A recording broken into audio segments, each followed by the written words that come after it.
vāñchā na viśvavilaye na dveṣastasya ca sthitau yathājīvikayā tasmāddhanya āste yathāsukham.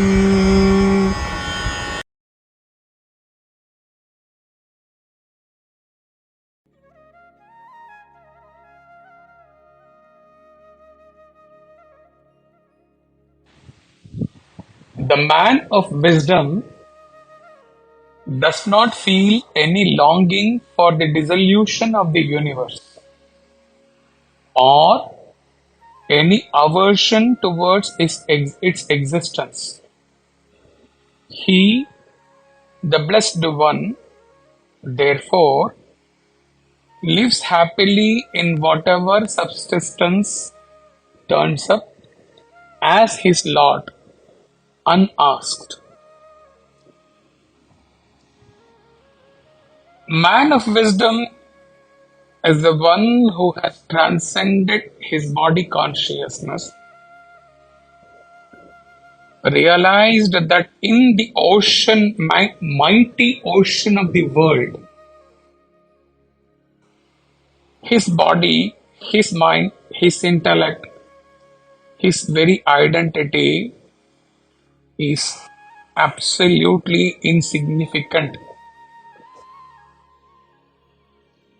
Then, at the point of realization, he further evolves to realize in the ocean of my existence, there is no BMI of myself, no BMI of anyone else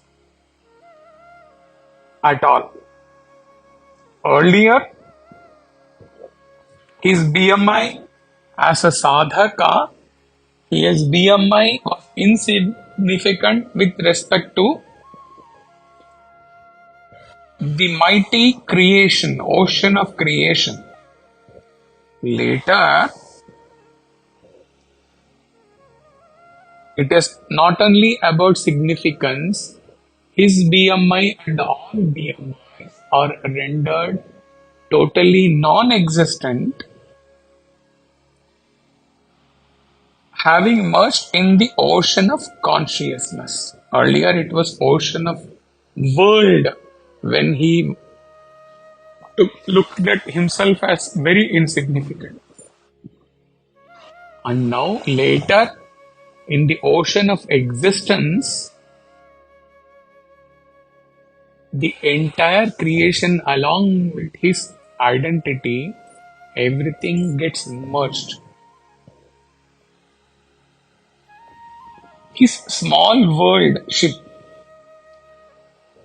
his own small world, he the sailor Jiva, and the entire world ship with the entire created beings in the world ship, everything have merged in the ocean of consciousness. Satyam Jnanam Anantam. After this merger of creation in consciousness,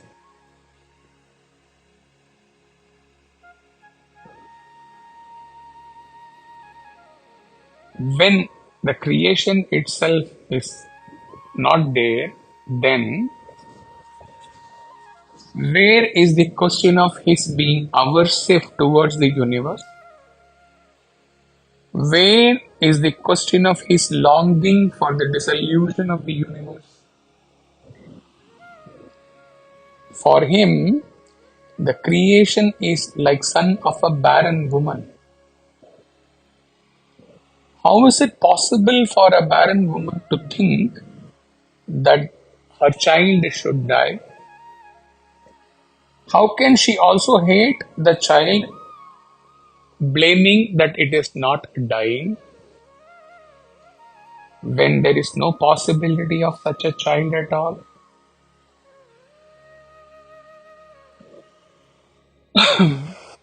Now, this is about his absolute transcendental inner state.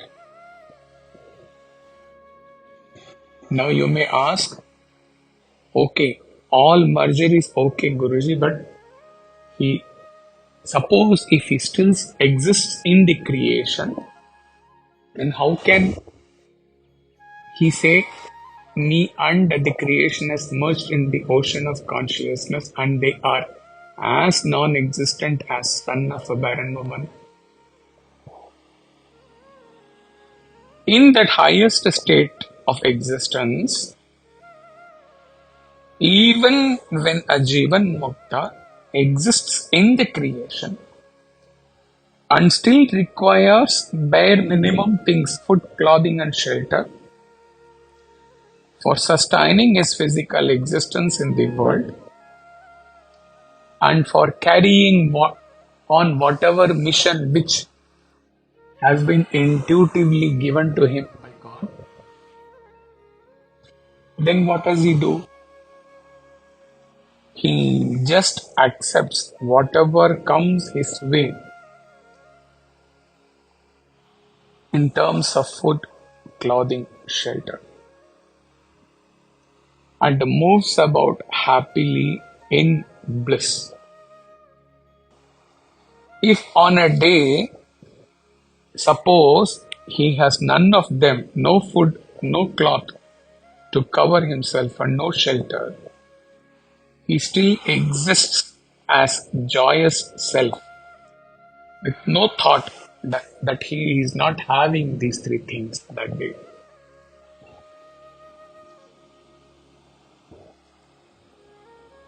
It is very hard for a jiva with mind, existing in creation, having body identity, still within the clutches of the Artha Kama, to imagine such a state of a Jivan Mukta. Only a jnani can know other jnani.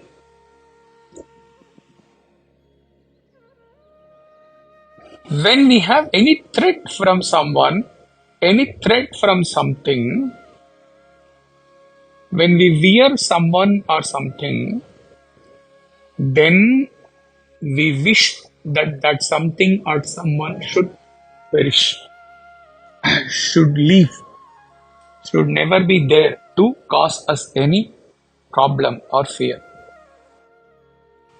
When the creation cannot touch a Jivan Mukta, then why would he think that the universe should dissolve or disappear? These texts are glimpses of such transcendental state which a fired up mumukshu sadhaka has to contemplate non-stop, at least meditating and visualizing his sattvic intellect on how such state would be, and thus should be craving to reach that state in this very birth itself. Rare are those who really absorb such sacred texts, live and breathe the secret revelation of these texts, and discover within themselves the essence of these texts, and rediscover their true state, and exist as joy supreme.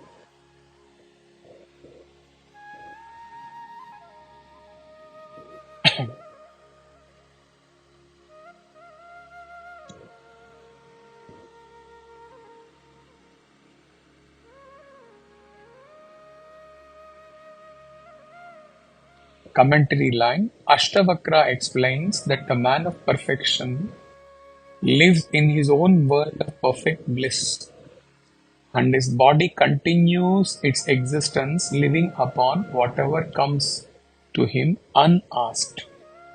Such a master, though he lives with us, he is no more a native of this world. Hari Om.